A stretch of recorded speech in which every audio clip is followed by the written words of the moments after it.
ওম নমঃ শিৱায় ওম নমঃ শিৱায় ওম নমঃ শিৱায় নমস্কাৰ বন্ধুসকল প্ৰথমেই আপোনালোকক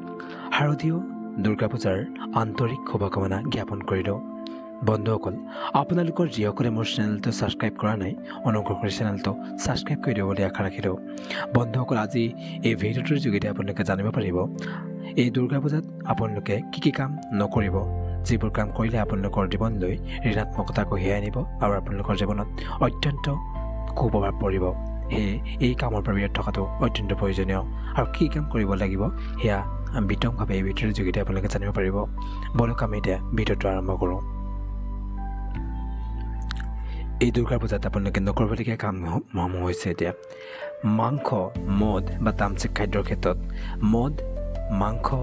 পিঁয়াজ নহৰু আদি তামচিক খাদ্যৰ পৰা আপোনালোকে এৰাই চলিব এই সময়ত উপবাসত আপুনি ফল দুগ্ধজাত খাদ্য আৰু সাত্বিক খাদ্য গ্ৰহণ কৰিব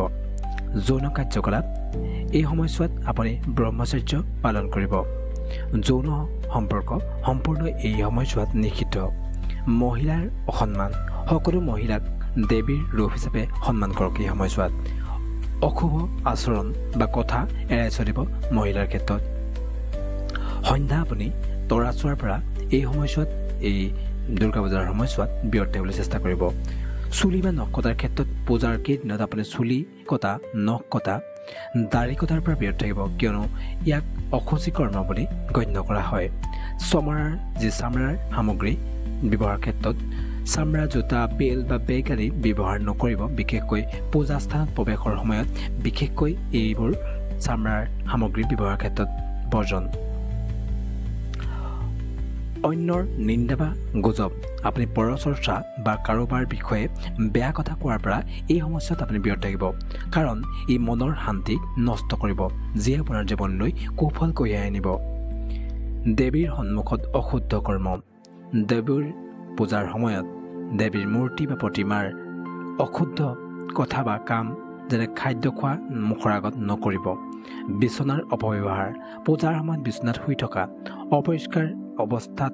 বিচনা ব্যৱহাৰ কৰা এইবোৰ আপুনি নকৰিব কোনো পধ্যেই নকৰিব এনে কাৰ্য কৰিলে আপোনাৰ জীৱনলৈ কুফলে কঢ়িয়াই আনিব আপোনাৰ জীৱনলৈ আৰু ক্ৰোধ বা মিঠা ক্ৰোধ জাগৰা মানে কাজিয়া মিছা কথা মানে বা নেতিবাচক কথা বতৰাৰ পৰা এই সমস্যাত বিৰত থাকিবলৈ আপোনালোকে চেষ্টা কৰিব অশুচিতা ঘৰৰ বা পূজা স্থান অপৰিষ্কাৰ কৰি নাৰাখিব পৰিষ্কাৰ কৰি ৰাখিব অপবিত্ৰ স্থানত যেনে মৃতদেহৰ স্পৰ্শ যদি আপুনি কৰে তেন্তে আপুনি পূজাৰ পৰা বিৰত থাকিব পূজা নকৰিব আপুনি মৃতদেহ স্পৰ্শ কৰি হেনে কাৰ্য কৰিলে আপোনাৰ জীৱনলৈ নেতিবাচকতা কঢ়িয়াই আনিব যি আপোনাৰ জীৱনত অত্যন্ত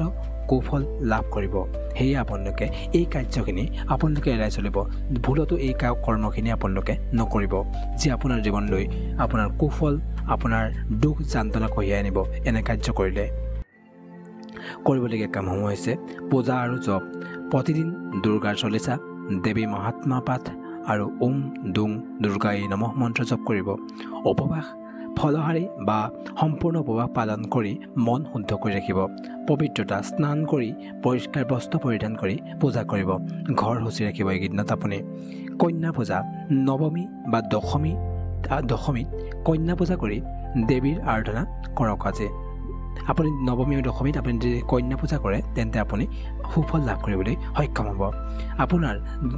দান ধৰ্ম কৰিব পাৰে এই সময়ছোৱাত দুখীয়াৰ মাজত দান কৰক খাদ্য বস্তু বা বস্ত্ৰ যিকোনো বস্তু আপুনি দান কৰক তেতিয়া আপোনাৰ জীৱনলৈ সুফল কঢ়িয়াই আনিব এই নিয়ম মানি চলিলে পূজাৰ ফল লাভ কৰিব পাৰিব আৰু জীৱনত আপোনাৰ শান্তি সমৃদ্ধি সুখ সকলো লাভ কৰিবলৈ সক্ষম হ'ব গতিকে পূজাৰ কেইদিনত আপুনি অত্যন্ত পবিত্ৰ মনেৰে দেৱীৰ পূজা কৰিব দেৱীৰ মাক আৰাধনা কৰিব আপুনি জীৱনলৈ সুফল কঢ়িয়াই আনিব দেৱী মায়ে আৰু